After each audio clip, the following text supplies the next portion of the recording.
जय सद्गुरुदेव, जय पद शरणम।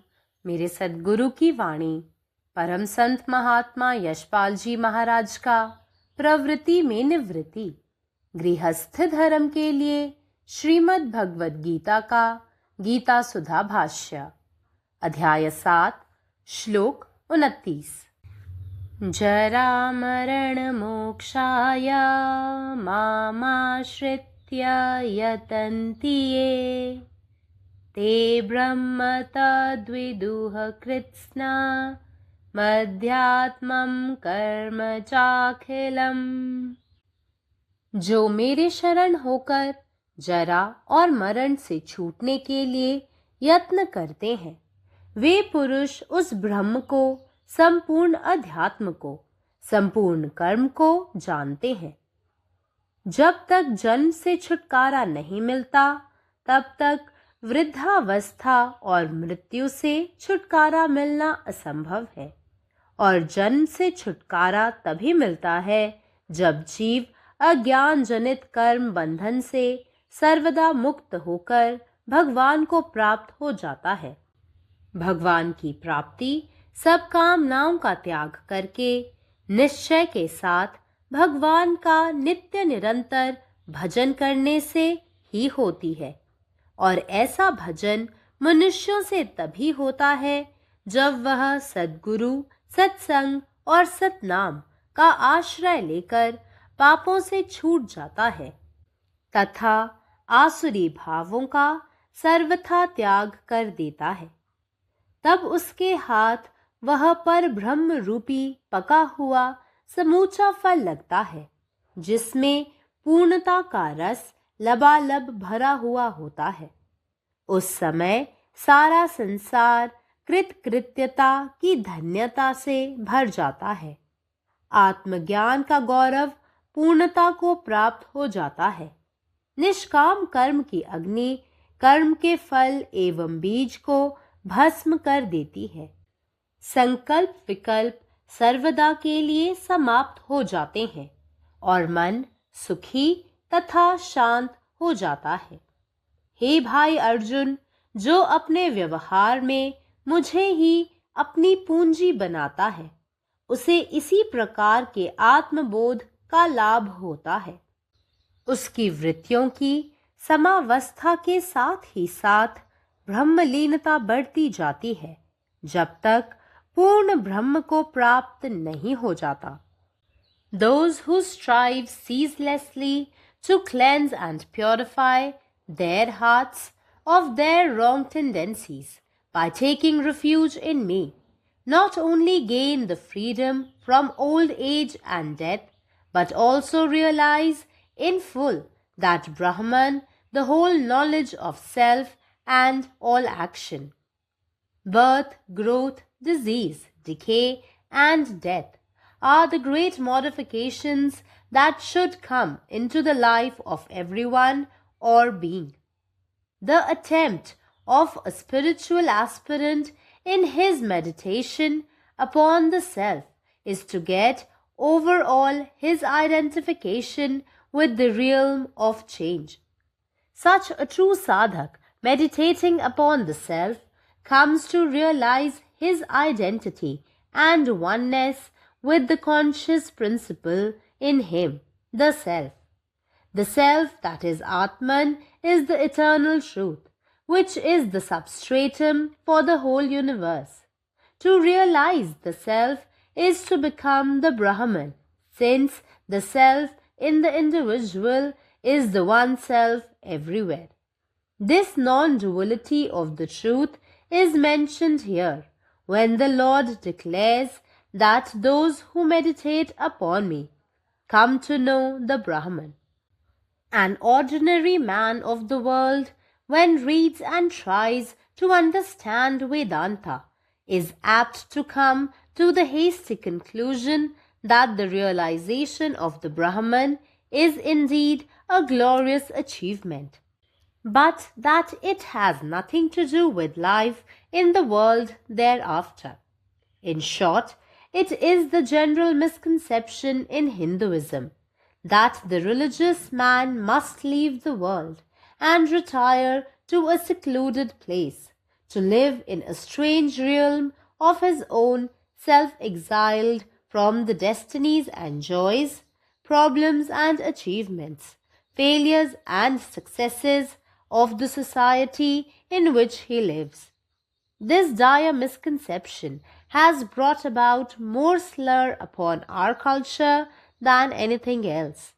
Lord Krishna declares that the perfected one not only realizes the all-pervading self, but at once comprehends the working of the psychological forces, Adhyatma, in him and becomes proficient in all activities, karma.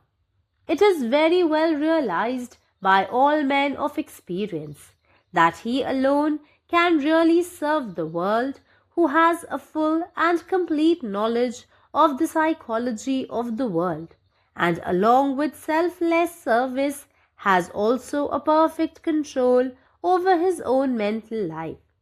A self-realized man of harmonious perfection is the fittest instrument to sing the song of truth, and such an individual must be the best integrated personality, smart and efficient in all activities. Om. जय गुरुदेव, जय पदशरण. अध्याय 7, श्लोक 29. जे माझा आश्रय घेतात आणि मृत्यूपासून सुटका मिळविण्याचा प्रयत्न करतात त्यांना हे माहीत आहे की ब्रह्म म्हणजेच पूर्ण अध्यात्म, म्हणजेच पूर्ण कर्म. जोपर्यंत मनुष्य जन्मापासून मुक्त होत नाहीत तोपर्यंत वार्धक्य आणि मृत्यूपासून सुटका होणे अशक्य आहे. आणि मनुष्य जन्मापासून तेव्हाच मुक्त होतो जेव्हा तो अज्ञानातून जन्मलेल्या कर्माच्या बंधनातून मुक्त होऊन ईश्वराला प्राप्त करतो. ईश्वर प्राप्ती केवळ सर्व इच्छांचा त्याग करून आणि दृढ निश्चयाने ईश्वरांची सतत उपासना करूनच होऊ शकते. आणि अशी उपासना मनुष्याच्या बाबतीत तेव्हाच घडू शकते जेव्हा तो सद्गुरू, सत्संग आणि सतनामाचा आश्रय घेतो, स्वतःला पापापासून मुक्त करतो आणि आसुरी भावनांचा पूर्णपणे त्याग करतो. तेव्हा त्याला आपल्या हातात परब्रह्माचे पिकलेले संपूर्ण फळ आढळते, जे परिपूर्णतेच्या साराने ओसंडून वाहत असते. त्या क्षणी संपूर्ण जग सिद्धीच्या आनंदाने भरून जाते आणि आत्मज्ञानाचा महिमा परिपूर्ण होतो. निस्वार्थ कर्माच्या अग्नी कर्माचे फळ आणि बीज जळून जाते. सर्व विचार आणि शंका कायमच्या नाहीशा होतात आणि मन सुखी व शांत होते. हे अर्जुन बंधू, जो मला आपल्या आचरणाचे भांडवल बनवतो त्याला अशा प्रकारचा आत्मसाक्षात्कार प्राप्त होतो. त्याच्या प्रवृत्तींच्या संतुलनाबरोबरच त्याची ब्रह्मातील तल्लीनता वाढत जाते जोपर्यंत त्याला पूर्ण ब्रह्म प्राप्त होत नाही. जे माझ्या आश्रयाने आपल्या हृदयातील चुकीच्या प्रवृत्तींना शुद्ध करण्यासाठी अविरत प्रयत्न करतात त्यांना केवळ वार्धक्य आणि मृत्यूपासून मुक्तीच मिळत नाही, तर ते त्या ब्रह्माचा म्हणजेच आत्मज्ञान आणि सर्व कर्मांच्या संपूर्ण ज्ञानाचा पूर्ण साक्षात्कारही करतात. जन्म, वाढ, वृद्धी, रोग, क्षय आणि मृत्यू या त्या महान प्रवृत्ती आहेत ज्या प्रत्येक जीवाच्या जीवनात येतात. आत्मतत्वाचे ध्यान करणाऱ्या आध्यात्मिक साधकांचा प्रयत्न हा नश्वर जगाशी असलेली आपली सर्व तादात्म्य भावना दूर करण्याचा असतो. असा खरा साधक आत्मतत्वाचे ध्यान करताना आपल्या चैतन्यमय शक्ती तत्वाशी म्हणजेच आत्मतत्वाशी आपली तादात्म्य भावना आणि एकत्व जाणतो. आत्मतत्व म्हणजेच आत्मा हे शाश्वत सत्य आहे. तो संपूर्ण विश्वाचा आधार आहे. आत्मतत्वाची जाणीव होणे म्हणजे ब्रह्मस्वरूप होणे, कारण व्यक्तीमधील आत्मतत्व हे सर्वत्र असलेले एकच आत्मतत्व आहे. सत्याच्या या अद्वैताचा उल्लेख येथे तेव्हा होतो जेव्हा भगवान घोषित करतात की जे माझे ध्यान करतात त्यांना ब्रह्माचे ज्ञान प्राप्त होते. जगातील एखादा सामान्य मनुष्य जेव्हा वेदांत वाचतो आणि समजून घेण्याचा प्रयत्न करतो तेव्हा तो घाईघाईने असा निष्कर्ष काढतो की ब्रह्माची प्राप्ती ही खरोखरच एक गौरवशाली उपलब्धी आहे, परंतु त्यानंतरच्या जगजीवनाशी तिचा काहीही संबंध नाही. थोडक्यात सांगायचं झाल्यास हिंदू धर्मात हा एक सर्वसाधारण गैरसमज आहे की धार्मिक व्यक्तीने जगाचा त्याग करून एका निर्जन ठिकाणी जाऊन तो ज्या समाजात राहतो त्या समाजातील नियती आनंद, समस्या, यश, अपयश आणि यश यापासून स्वतःला दूर ठेवून स्वतःच्या एका अनोख्या विश्वात वास्तव्य केले पाहिजे. या गंभीर गैरसमजामुळेच आपल्या संस्कृतीवर इतर कोणत्याही गोष्टीपेक्षा अधिक कलंक लागलेला आहे.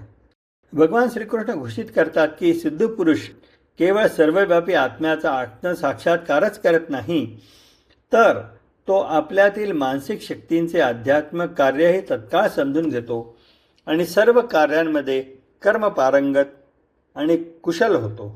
सर्व अनुभवी माणसांना हे चांगलेच ठाऊक आहे की जो जगाच्या मानसशास्त्राचे पूर्ण आणि परिपूर्ण ज्ञान बाळगतो आणि निस्वार्थ सेवेसोबतच आपल्या स्वतःच्या मानसिक जीवनावरही पूर्ण नियंत्रण ठेवतो, तोच खऱ्या अर्थाने जगाची सेवा करू शकतो.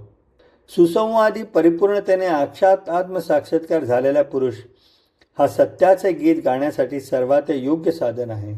आणि अशी व्यक्ती सर्वोत्तम एकात्म व्यक्तिमत्वाची हुशार आणि सर्व कार्यांमध्ये കാര്യക്ഷമം असली पाहिजे. ജയ ഗുരുദേവ്. സദ്ഗുരുവിൻ്റെ സന്ദേശം, അധ്യായം 7, ശ്ലോകം 29. ഭഗവാൻ പറയുന്നു, എന്നിൽ അഭയം പ്രാപിച്ച് വാർദ്ധക്യത്തിൽ നിന്നും മരണത്തിൽ നിന്നും രക്ഷപ്പെടാൻ ശ്രമിക്കുന്നവർക്ക് ബ്രഹ്മത്തെയും പൂർണ്ണമായ ആത്മീയതയെയും പൂർണ്ണമായ പ്രവൃത്തികളെയും അഥവാ കർമ്മങ്ങളെക്കുറിച്ചും അറിയാം. ജനനത്തിൽ നിന്ന് മുക്തി നേടുന്നില്ലെങ്കിൽ വാർദ്ധക്യത്തിൽ നിന്നും മരണത്തിൽ നിന്നും മുക്തി നേടുക അസാധ്യമാണ്. അജ്ഞതയിൽ നിന്ന് ജനിച്ച കർമ്മത്തിൻ്റെ ബന്ധനത്തിൽ നിന്നും മുക്തി നേടുകയും ഈശ്വരനെ പ്രാപിക്കുകയും ചെയ്യുമ്പോൾ മാത്രമേ ഒരാൾ ജനനത്തിൽ നിന്ന് മുക്തനാകൂ. എല്ലാ ആഗ്രഹങ്ങളെയും ത്യജിച്ച് ദൃഢനിശ്ചയത്തോടെ ഈശ്വരനെ നിരന്തരം ആരാധിക്കുന്നതിലൂടെ മാത്രമേ ഈശ്വരപ്രാപ്തി കൈവരിക്കാൻ കഴിയൂ. അത്തരം ആരാധന മനുഷ്യർക്ക് സദ്ഗുരുവിനെയും സത്സംഗത്തെയും അഭയം പ്രാപിച്ച് പാപങ്ങളിൽ നിന്ന് മുക്തി നേടുകയും പൈശാചിക വികാരങ്ങൾ പൂർണ്ണമായും ഉപേക്ഷിക്കുകയും ചെയ്യുമ്പോൾ മാത്രമേ സംഭവ്യമാകൂ. പിന്നെ അവൻ തൻ്റെ കൈകളിൽ പൂർണ്ണതയുടെ സത്തയാൽ നിറഞ്ഞ പരബ്രഹ്മത്തിൻ്റെ പാകവും പൂർണ്ണവുമായ ഫലം കണ്ടെത്തുന്നു. ആ നിമിഷം ലോകം മുഴുവൻ നേട്ടത്തിൻ്റെ അനുഗ്രഹത്താൽ നിറഞ്ഞിരിക്കുന്നു. ആത്മജ്ഞാനത്തിൻ്റെ മഹത്വം പൂർണ്ണമായും സാക്ഷാത്കരിക്കപ്പെടുന്നു. നിസ്വാർത്ഥ പ്രവർത്തനത്തിൻ്റെ അഗ്നി പ്രവർത്തനത്തിൻ്റെ ഫലത്തെയും വിത്തിനെയും കത്തിച്ചു കളയുന്നു. ചിന്തകളും സംശയങ്ങളും എന്നേക്കുമായി അണയുന്നു. മനസ്സ് സന്തോഷവും ശാന്തവുമായി തീരുന്നു. അല്ലയോ സഹോദര അർജുന, എന്നെ തൻ്റെ പെരുമാറ്റത്തിൽ മൂലധനമാക്കുന്നവൻ ഇത്തരത്തിലുള്ള ആത്മസാക്ഷാത്കാരം നേടുന്നു. അവൻ്റെ കർമ്മങ്ങളുടെ സന്തുലിതാവസ്ഥയ്ക്കൊപ്പം പൂർണ്ണ ബ്രഹ്മവായം കൈവരിക്കുന്നത് വരെ പരബ്രഹ്മത്തിലുള്ള അവൻ്റെ ലയനം വർദ്ധിക്കുന്നു. പരമാത്മാവ് നീ തന്നെ, നിന്റെ ఇష్టం పూర్ణమాగట్టే. జై సద్గురుదేవ్, జై పదశరణం. నా సద్గురు సందేశము గీతాసుత పరమసత్ మహాత్మా శ్రీ శివాజీ మహారాజ్ వారిచే ప్రతిపాదించబడిన ప్రభుత్వ నివృత్తి గృహస్థ మార్గంలో గీతా భాష్యము, అధ్యాయము 7, జ్ఞాన విజ్ఞాన యోగము, శ్లోకం 29. జరామరణ మోక్షాయ మాశ్రిత్య యతంతి ఏ తే బ్రహ్మ తద్విద్దుః కృష్ణ మధ్యాత్మం కర్మచాకిలం. ఎవరు నా శరణు పొంది జరామరణముల నుండి విముక్తిని పొందుటకు ప్రయత్నిస్తారో ఆ పురుషులు ఆ బ్రహ్మను, సంపూర్ణ ఆధ్యాత్మికమును, సంపూర్ణ కర్మను తెలుసుకుంటారు.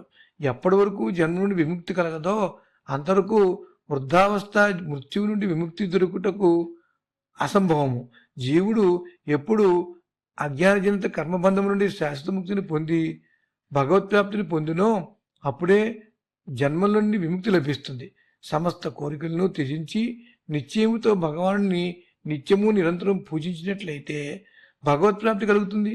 ఎప్పుడు మానవుడు సద్గురుని సత్సంగమును సత్నామును ఆశ్రయించి పాపముల నుండి విడిపడునో, ఆసురిక భావాలను పూర్తిగా ఎప్పుడు త్యజించినో అప్పుడే మానవునికి అటువంటి పూజ లభిస్తుంది.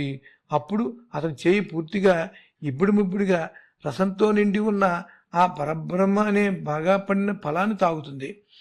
ఆ సమయాన ప్రపంచమంతా కృతకృత్యమై ధన్యతతో నిండిపోతుంది. ఆత్మజ్ఞాన గౌరవం పూర్తిగా లభిస్తుంది.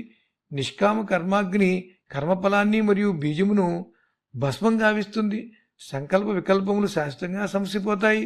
మనసు సుఖమును శాంతిని పొందుతుంది. ఓ అర్జున, ఎవరు తన వ్యవహారములందు నన్నే తమ మూలధనముగా చేసుకుంటాడో అతనికి ఈ విధమైన ఆత్మజ్ఞాన లాభం కలుగుతుంది. ఎప్పటి వరకు అతనికి పూర్ణ బ్రహ్మైక్య ప్రాప్తి కలగదో అంతవరకు అతని వృత్తులు శాంతించుడితో పాటు బ్రహ్మలీనత్వం కూడా వృద్ధి చెందుతూనే ఉంటుంది. పరమాత్మ నీవే ఉన్నావు, నీ ఇష్టమే నెరవేరాలి. జై సద్గురుదేవ్, జై ప్రసరణం. जरा मरण मोक्षाय मामाश्रित्य यतन्ति ये ते ब्रह्म तद्विदुः कृत्सन् मध्यात्मम कर्म चाखिलम। जे लोग सब हमरा शरण में आबि कऽ जरा आ मरण से मुक्त हेबाक प्रयास करैत छथि से पुरुष ओहि ब्रह्म के समग्र अध्यात्म के आ समस्त कर्म के जानि लैत छथि। जा धरि जन्म से मुक्ति नहि भेटैत अछि ता धरि वृद्धावस्था आ मृत्यु से मुक्त भेनाइ असंभव अछि। आ जन्म से मुक्ति तखने भेटैत अछि जखन जीव अज्ञानजन्य कर्म बंधन से सदा लेल मुक्त भऽ कऽ भगवान के प्राप्त करैत अछि। आ भगवान के प्राप्ति समस्त कामना के त्याग कऽ कऽ दृढ़ निश्चय से भगवान के सदिखन भजन केला से होइत अछि। आ एहन भजन मनुख तखने कऽ पबैत अछि जखन ओ सतगुरु सत्संग आ सतनाम के आश्रय लऽ कऽ पाप सबसँ मुक्त भऽ जाइत अछि आ आसुरी भाव सबके सर्वथा त्याग दैत अछि। तखन ओ पर ब्रह्म रूपी पाकल सौंसे फल पाबैत अछि जाहिमे पूर्णता के रस भरल रहैत अछि। ओहि काल में समस्त संसार धन्य धन्य भऽ जाइत अछि आ आत्मज्ञान के गौरव पूर्णता के प्राप्त होइत अछि। निष्काम कर्म के अग्नि कर्म के फल आ बिया दुनू के भस्म कऽ दैत अछि। संकल्प विकल्प सदा लेल समाप्त भऽ जाइत अछि आ मौन सुखी आ शांत भऽ जाइत अछि। हे भाई अर्जुन, जे अपन व्यवहार में हमरे अपन पूंजी बनबैत अछि ओकरा एहि प्रकार के आत्मबोध के लाभ होइत अछि। ओकर वृत्ति सबके समावस्था संगे संगे ब्रह्मलीनता बढ़ैत चल जाइत अछि जा धरि पूर्ण ब्रह्म वैभव प्राप्त नहि भऽ जाइत अछि। अखिल भारतीय संतमत सत्संग पंजीकृत दिल्ली, मुख्यालय B20 CC colony, Rana Pratap बाग के सामने, दिल्ली। सत्संग आश्रम संत यशरूप तपोभूमि परिसर, अनंगपुर, जिला फरीदाबाद, हरियाणा।